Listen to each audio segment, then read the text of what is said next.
What's up, YouTube? There's a story that's been going on for a while now. A lot of you may be aware of it if you read the national news. The main reason I know about it is because it happened here in the state of Michigan.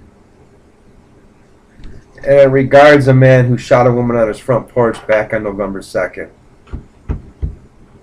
And it's been long debated if it was going to go to trial or not. Well, today they decided that there was sufficient evidence for Theodore Wafer, a 50-year-old man, to stand trial on charges that he killed Renisha McBride, 19, in the early morning hours on November 2nd. The Wayne County District Court Judge David Tuff said. Now, when this story first broke back then, there wasn't much detail, so I was undecided. I'm still undecided, but definitely what's going to happen is the stand your ground law is definitely going to come into play here. It's just inevitable. And early on when this happened, the racial thing had been brought up, and that's going to come back up too. We've seen that with the Trayvon Martin case. Whether there was any racial motivation in that case, I never seen the evidence of it, and in this case, I don't know either. Which obviously, as a libertarian, I believe that the only issue that should matter is who is guilty. Race should have no bearing on this. A life is a life, and someone is dead. So I don't place any less or more value on someone's life by their race, their color, their sexual orientation, whatever. So it's definitely going to go to trial. And he claims the gun went off. And from what I've read, I don't know how much truth there is to what I read, which is why I have not made a full decision on who's guilty or who isn't. I don't know if he's guilty or not. I'm not going to sit here and say, yeah, he's guilty. Some people might do that, but I'm not one of those. Whenever something like this happens, I do not jump to conclusions. But it looks like right here there's a little video, so before I continue talking about it, I will play this video. It is from the LATimes.com. The Los Angeles Times has a video about this case. So here, check this out, and I'll come back and speak some more on it. Here comes a commercial. Gotta love those. Sorry about that. One of the most dangerous years of their lives. So Toyota created Teen Drive 360. Like, kill the volume for a minute on the stupid advertisement. There we go.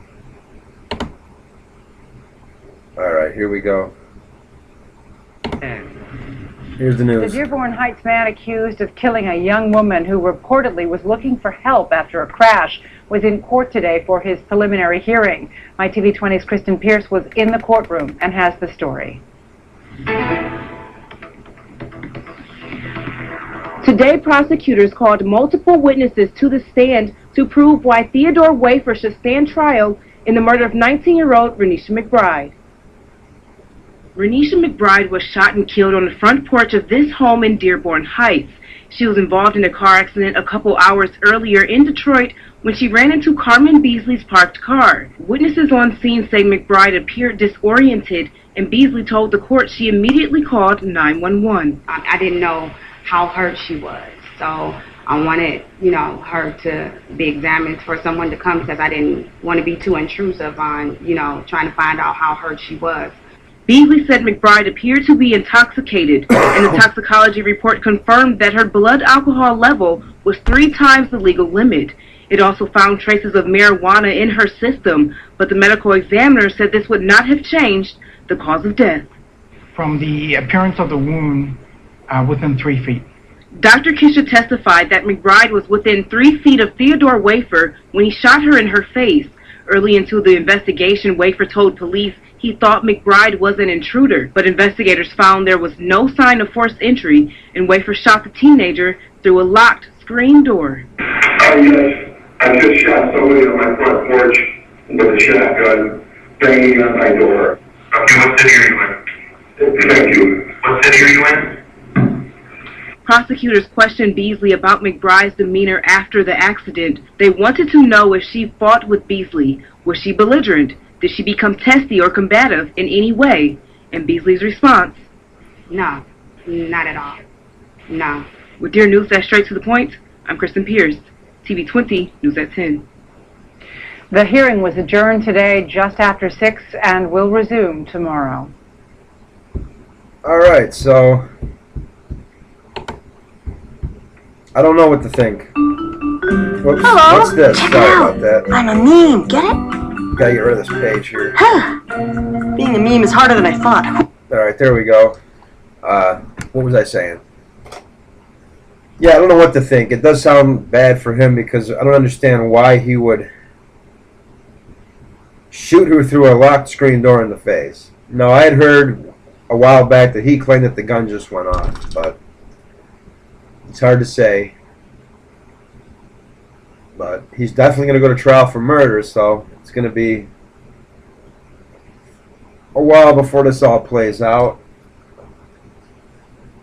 And whatever the verdict is, I hope it's the right one. Either way, I mean, so she had alcohol in her system and she had smoked marijuana. That's not a crime either. And that really has no bearing on anything, in my opinion. Whether so she got shot and she was drunk. That doesn't mean she should be shot or anything. From what I gather, at the moment, like I said, I'm trying to be objective, but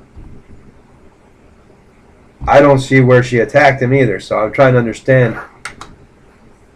And you see what I mean by news stories too, by the way. What I read first said he was a Detroit man, and I could have swore I heard before he was from Dearborn. According to what you just heard, he's from Dearborn, Michigan, so I don't know. I know the woman crashed her car like they said, was drunk, and maybe she did go to his door for help. That'd be my guess. Either way, it's horrible. Too young to die, that's for sure.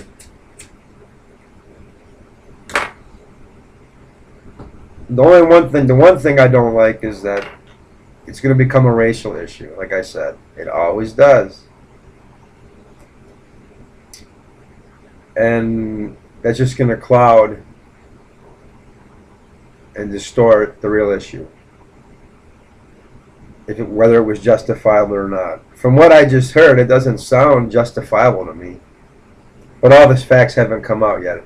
I mean, look at when the Trayvon Martin case started, I had no idea who was guilty and who wasn't. The news said what the news said. Did the news portray it a certain way? Absolutely. We covered that before. They would show pictures of Trayvon when he was younger and pictures of Zimmerman when he was weighed more into like a thug. I mean, and since I'm talking about this, we all know Zimmerman has been in trouble twice since then, and there were 2 domestic calls. Now, if the first one happened, I said, well, who knows? But recently, even though within the last month, there was another one. And the charges were dropped, but I had to start to believe there's something to that. Like they said, she clearly pointed a gun at her and put it in her back or something. And so I don't think he's Mr. Squeaky Clean himself. I mean, I had mentioned it before and I said it, that I wasn't sure, and I watched the court trial on YouTube every day. And as it went on and I listened, the evidence did show that that it was self-defense. But they also showed that Trayvon Martin had gotten away. Now, I have black friends at work, and I say what I have to say, and so do they, and we're all cool. They know I'm not a racist, so do I see some things different than them? Absolutely. And I'm not saying those guys are racist, but they've been conditioned to be a certain way, some of them. They're actually, some of them are very intelligent people. You know, just because someone's black or not white doesn't mean they're stupid either. But anyway, a couple of them, they spoke out emotional. He's guilty. He shot that boy, Kevin. I said, wait, He's a boy. He was a big kid. He wasn't that little kid they were seeing pictures of. Now, as I was going to say, there was evidence that Martin had gotten away, and the evidence did show he came back and hid in the bushes and waited for Zimmerman. But also, I've told everybody, in my opinion, Zimmerman never should have got out of the vehicle and followed him. He should not have done that. Some of you may ask why. Well, I'll tell you why. It's pretty simple to me. If that was me, and he's just walking, maybe he looks suspicious, maybe he doesn't, and I feel a need to call the police and on the neighborhood watch, I don't want to put myself in a physical confrontation with that kid and put myself in danger unless somebody else's life is threatened. That's the only way I ever would have got out of that vehicle and went pursuing him.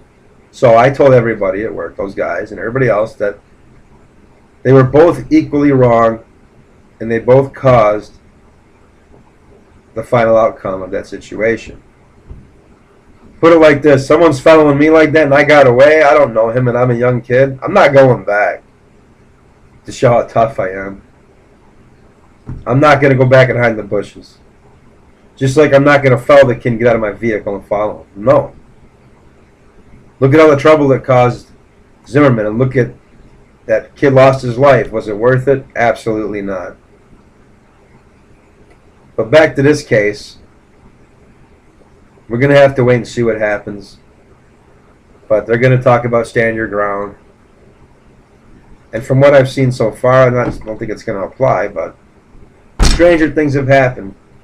When it comes to trial and all the evidence comes out, we'll have to dissect it and see what it says, and if it coincides with any of the stories that the witnesses and that this man has. Either way, it's a horrible thing. Someone lost their life. This girl lost her life. You know, he shot her in the face. And that seems to be what happened, because when this first happened, there was all this talk, oh, he shot her in the back. Well, he didn't shoot her in the back. So you see what I mean by distortions by the media and misinformation. It makes it hard to figure out what the truth is. But our media's been that way forever with everything. There's a spin on everything. You know, there's opinions given instead of the facts of the case. And that's all I'm waiting for. Like I told those guys that worked, the one guy today. Smart black guy. Smart kid. Young kid, I like him. But he said something goofy to me, though, like, well, I understand what you're saying, Kevin, that you want to see the facts come out, but we have our own set of facts. And he walked away. And I didn't want to go into it, but what facts are those? I don't see it as a black and white thing. I see it as a wrong and right thing. And as far as I'm concerned, that's all that matters in this case. But it's definitely something to watch, and as it goes on,